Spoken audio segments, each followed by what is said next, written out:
Bonjour messieurs, dames, fonction sinus toujours, mais cette fois-ci la fonction transformée. Donc là, on va voir embarquer les paramètres A, B, H et K avec d'autres valeurs que le 0 puis le 1.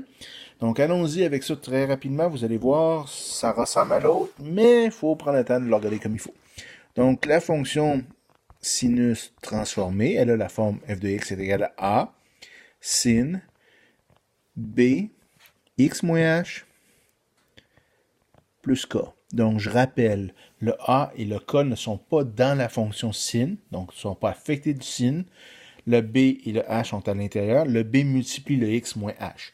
Donc, juste un rappel sur les paramètres. Essayons, réussissons maintenant à faire un graphique de tout ça. Comment est-ce que je peux faire? Bon, on va nos paramètres, puis là, on va voir l'utilité, de nos paramètres. Qu'est-ce qu'il y a d'intéressant? Puis je vous le dis tout de suite, parce que c'est comme ça. On ne peut pas vous le cacher toujours.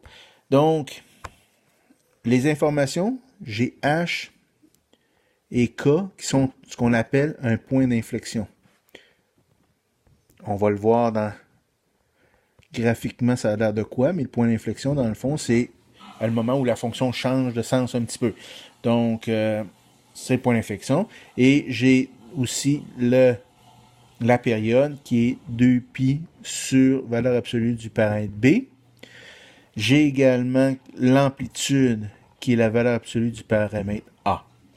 Donc voyons, ça c'est ce que ça me prend à chaque fois pour tracer. Donc graphiquement, elle a l'air de quoi cette histoire-là? Je vais la tracer faire son premier tout simplement. Oh ben ça n'a pas été brillant ça. OK, comme ça.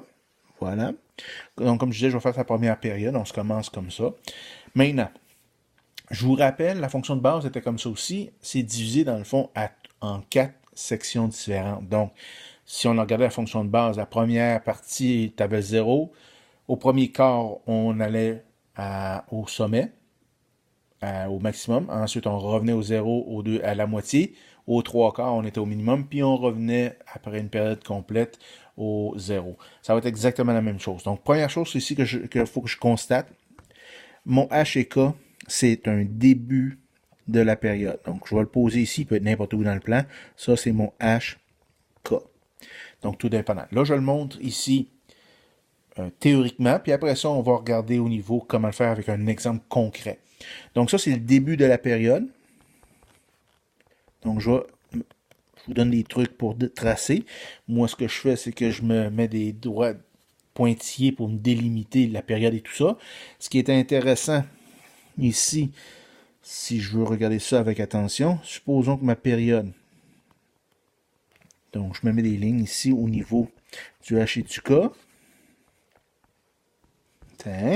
Ma période, comme j'ai dit, était, et est encore, je devrais dire même, la période ici, je ne l'ai pas, mais c'est 2π sur B.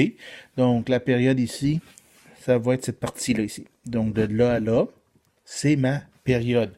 Donc ça, je vais la connaître lorsque j'ai un exercice pratique. Donc ça, c'est ma période. La moitié. Donc la moitié de la période. Je vais me revenir à mon verre. Donc la moitié de ma période. OK, qu'est-ce que ça fait? Ben, c'est qu'il va revenir se positionner au niveau du H ou du K, je devrais dire. Donc ça. Maintenant, mes quarts. Puis, je vais avoir un autre quart ici. Ça, qu'est-ce que ça va faire? Je vais avoir mon maximum puis mon minimum qui vont être atteints là. Quoi d'autre que j'ai d'informations pertinentes? On va y aller avec l'amplitude. Là, j'ai mis plus 2, plus 3, c'est-à-dire, donc je vais mettre la même chose sur le bord. Donc ça, c'est mon amplitude ici. Cette partie, je vais me changer de couleur. Cette partie, c'est mon amplitude. Même chose ici, mon amplitude vers le bas aussi. Donc ça, c'est des informations que je vais avoir. Donc ici, j'ai pas mal fait l'esquisse de base, je sais où va me retrouver.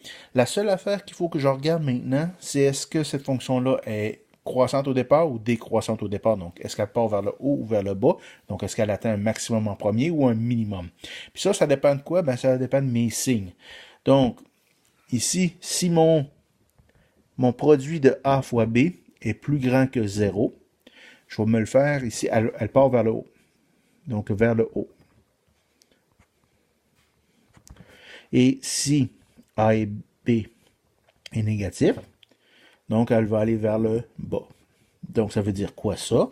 Là, je vais me permettre de complètement changer mes couleurs. Bon, je vais y aller avec une rouge puis une noire. Tiens, on va y aller avec, dans ce cas-ci, s'il est positif, ici comme ça, elle part vers le haut.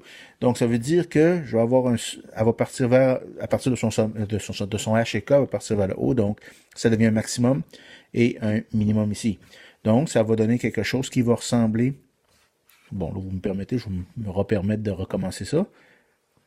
C'est pas facile de dessiner sur un iPad, je veux dire. Donc, voilà. Ah, pas pire quand même. Donc, ça, c'est le premier cycle, la première période de ma fonction sinus avec les parents A, B, H et K. Si j'ai, ça, c'est à condition que le A fois B est positif. Si le A fois B est négatif, donc ici, mon deuxième cas, qu'est-ce qui arrive? Ben, au lieu d'avoir un maximum en premier, j'ai un minimum. Puis au lieu d'avoir un minimum, j'ai un maximum. Donc, elle part vers le bas. Donc, ça, c'est ma fonction sinusoïdale ou sinus lorsque les A et B sont négatifs. A fois B est négatif. Donc, c'est un ou l'autre, mais c'est juste ça que c'est. Donc, qu'est-ce qu'on doit savoir? Le H et le K, le A et la période, tout simplement.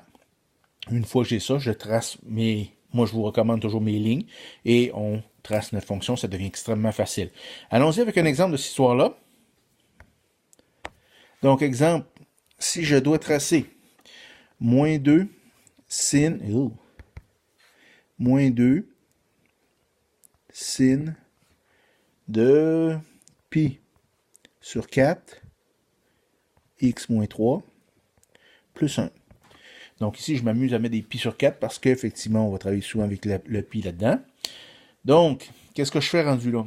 Première chose, je vais déterminer mes paramètres. Je vais utiliser mes paramètres, déterminer mes informations que j'ai besoin. Donc, entre-temps, je vais quand même me permettre de tracer mes échelons, en tout cas, au moins.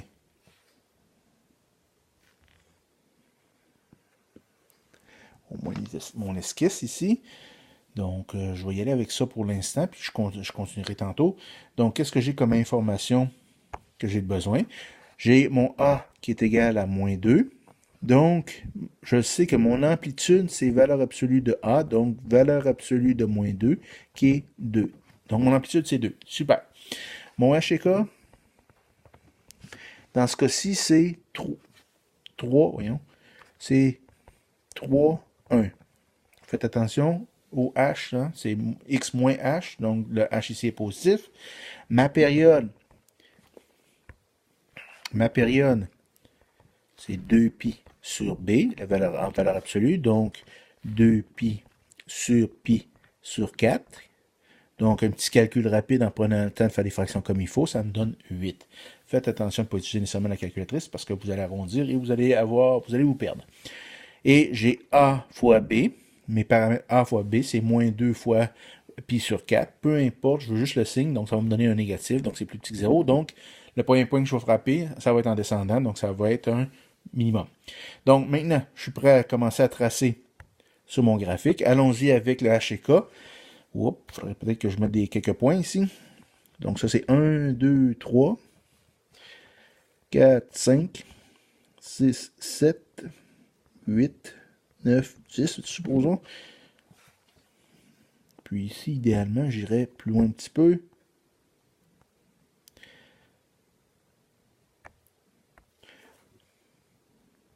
Donc, 10, 11 et 12. Voilà. Je peux peut-être reculer un petit peu. Moins 1, moins 2, moins 3, moins 4 et moins 5 ici. Et au niveau des X, je vais y aller comme ça. Moins 1, moins 2 ici, moins 3. Ça devrait être assez comme ça. Allons-y, plaçons nos cadres. Donc, la première chose que je vais placer, c'est mon H et K. Bon, une couleur importante, le H et K 3, 1. Donc, 3, 1, voilà mon H et K. Donc, ça, c'est mon point d'inflexion, mon premier point que je vais ici. Je vais m'en servir comme premier point au niveau de mon de mon cycle, ma période. Donc, ce que je vais faire, là, je vais me prendre une petite couleur qui ne paraît pas trop.